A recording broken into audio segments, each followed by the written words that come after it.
Lisa, and today we're going to be doing a recaption. That's a recap and a reaction to Scandal Season 7 Series Finale. Alright guys, so in case you didn't know, Shonda Rhimes is one of my favorite creators and I love Scandal. I thought that it was a brilliant show. I thought it broke boundaries. It was amazing to see Kerry Washington on TV just killing it after episode, serving it up like a boss lady, and I enjoyed it thoroughly and I'm gonna miss that show so much. But I feel like season 7, it was, I don't know, it was totally left field for me. I didn't see that coming. It was weird. I wasn't as into it as I thought it was going to be. I sat through most of the season going, oh my goodness, what happened to Olivia? That was how I spent most of the season.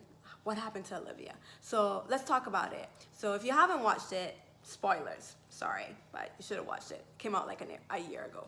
Anyways, so at the end of season 6, Olivia convinces Fitz that it would be a bad idea to reinstate B613. But then the beginning of season 7, she goes and reinstates B613, which I thought was a bit deceitful of her, a little bit in regards to Fitz. But you know, conflict, you gotta have conflict. I mean, not like Fitz and Olivia really even need any more conflict because their whole relationship is based on conflict. But I was surprised that Olivia would even want to be command because of all of the things that she has witnessed B613 do and witnessed her father do in the name of the Republic on behalf of command and all of these things. And it's just, I was surprised, to say the least. I was really surprised. But I figured, you know what, with Olivia being command, this is going to be really great for B613 because they're probably not going to be as dangerous. They're probably not going to make some of those extremely crazy actions that they've been doing in the past. So I figured that maybe she'll be able to help rein it in and just, you know, keep them in bounds.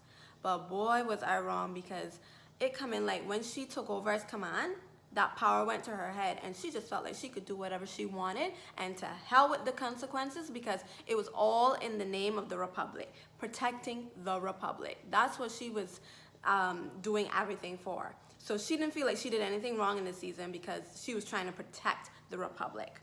But let me tell you, she had President Rashad killed. She murdered him. Not because they were trying to work this treaty out for between America and his country, because that treaty had already been set. He'd already agreed to it. No, she killed him because Melly developed feelings for him. And I thought that that was, I don't want to say beneath her, because she's definitely broken up couples in the past. She's broken up David and Abby. She's broken up Melly and Marcus. So her trying to put a wedge between President Rashad and Melly was no surprise to me. But the way in which that she went about it, that was crazy to me. I was like, whoa, who is this person?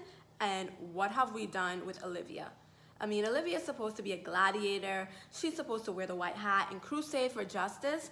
But this person, I don't know who this person is, because I don't understand how she could just have him killed. I mean, he was leaving the country. It's not like he was trying to find a way to stay in the country so he could secretly be with Melly, you know. No, he was leaving and it was going to be over. So why did she have to kill him? And I felt really bad for Melly, because I feel as though every time Melly gets a little inkling of happiness, it is Olivia who is always the one to take it away from her. And that, I just don't like that. She took Fitz away from Melly. They were married. She broke up Melly and Marcus. And then she killed President Rashad. I mean, it must take a lot for Melly not to hate her. And I mean, I think she did hate her previously, but she buried all of that so they could work together and run the country together. And so I felt like for Melly, yeah, Melly was pissed when she found out what Olivia had done, but she was still somewhat civil about it. She didn't react in the way that I thought she would have reacted. So I thought that that was big of Melly, but I don't like the fact that Olivia is constantly taking away Melly's happiness. I think that that's just horrible. Then Olivia gets into this really, I don't even know what ridiculous power struggle with Rowan, which leads Rowan to kidnapping pregnant Quinn, who's supposed to be Olivia's best friend, right?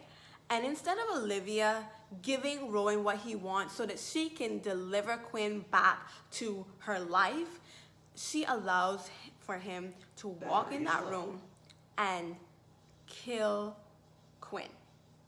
Thankfully, he somehow managed to have an inkling of humanity left in him, that he did not actually go through with killing her.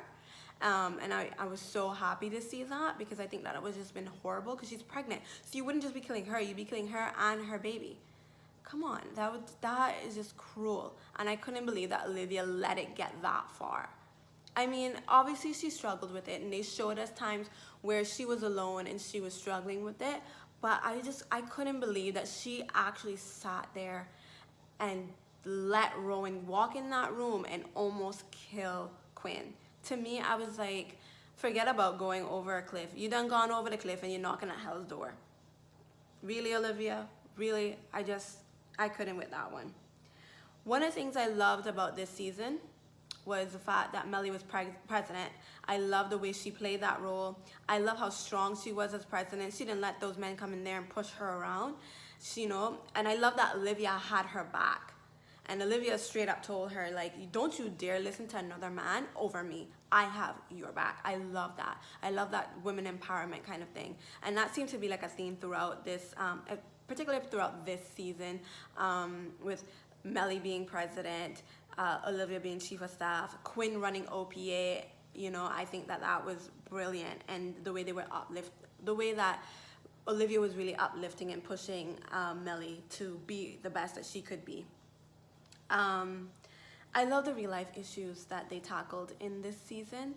They tackled sexual harassment, gun control, criminal justice reform, especially in the episode where Viola Davis was in it. That crossover episode, I was so excited to see Kerry Washington and Viola Davis work together. I thought they played brilliantly off of each other. I love that there was conflict between them. I like conflict, in case you didn't know. But I love the conflict between them. I love how they were very distrusting of each other at first, and then, they came to a common agreement and were able to work it out and get their job done, basically. Get the job done, which I thought was really great. And I also, one thing that I didn't like, Cyrus Rutherford Bean. I just don't like him. I never have. I think he's a brilliant actor. I think Jeff is a brilliant actor. He played that role very, very well. I love it. I love when he gets like all passionate and just like goes off. I love that.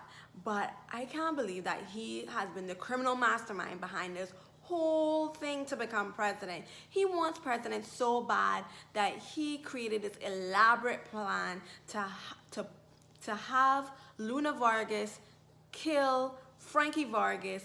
And then it was crazy. I don't know if the writers set out to have it from the beginning that he was the one who's orchestrating all of this, or if they weren't sure what they were gonna do, and so they made it look like he was the one who didn't do all of this stuff, and then in season 7 they wrote it back so that they rewrote it to make it seem like he was behind it. But in any case, he's just a crazy character. It's just a crazy character. I don't understand how someone could be so conniving. Like, you want power that bad that you're willing to go through all of these hoops and all of these things just to get to be president? Wow. I just don't even understand that. It's like what Rowan said about him was so true. He has and will always be the most dangerous predator. And when he killed David Rosen, I was so sad for David, because I was like, wow, David is like the one truly good person in the whole entire series. The whole series. He is like the one good person. He's a little naive, and I think that ultimately that's what gets him killed, because I wouldn't be going over to Cyrus Bean's house in the middle of the night. I'm sorry. He's a murderer. I'm not going over there.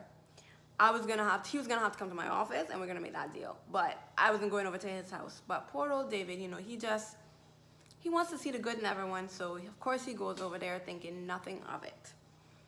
And I love that no, I didn't love this idea. Actually, I didn't really think that this was Olivia's brightest idea. She felt that in order to stop Cyrus, that her and her team and Melly and Fitz had to stand up in the light and let everyone know all of the bad things that they have done up until this point so that they could stop Cyrus.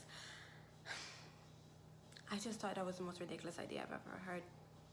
I'm like, so you guys are all going to put yourself on the line like this? You're willing to go to jail. Quinn, you're about to give birth. Both you and Charlie have done horrendous things. You are willing to go to prison, give up your baby. Who's going to take care of your baby? You're going to put it up for adoption?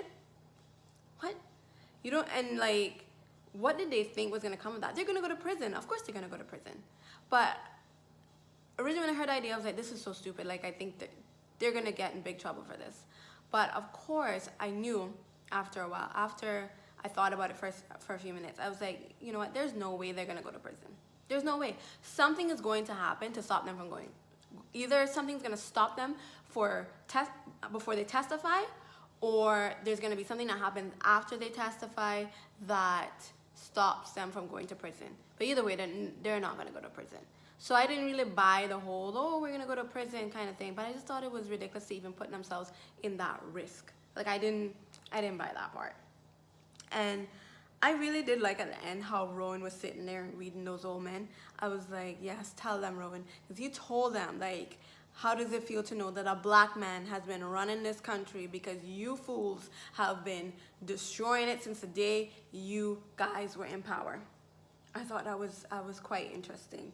I was like, tell them, Rowan, tell them what it's about. And I did not like the ending of the season.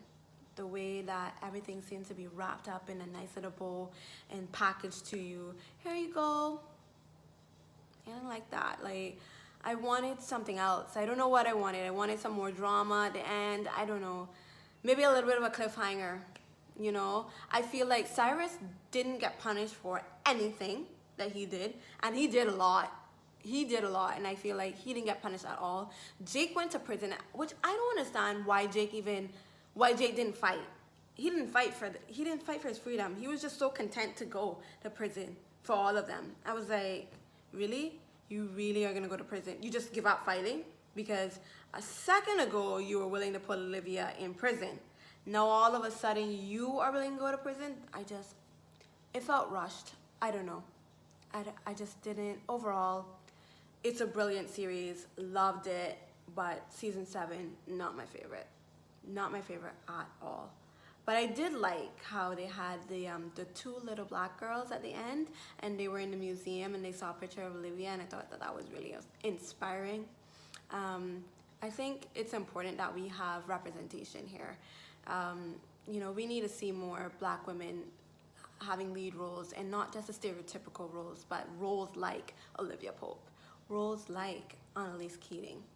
Those kind of roles are important for black women. So I'm really grateful to Shonda Rhimes for creating Scandal and How to Get Away with Murder, because they're both brilliant shows. All right, guys, thank you so much for sticking with me throughout this recaption. If you haven't seen Scandal Season 7, you should definitely check it out. Let me know your thoughts if you have seen it. And also let me know what other shows you want me to do a recaption of, okay? All right, till next time, I'll see ya. Bye.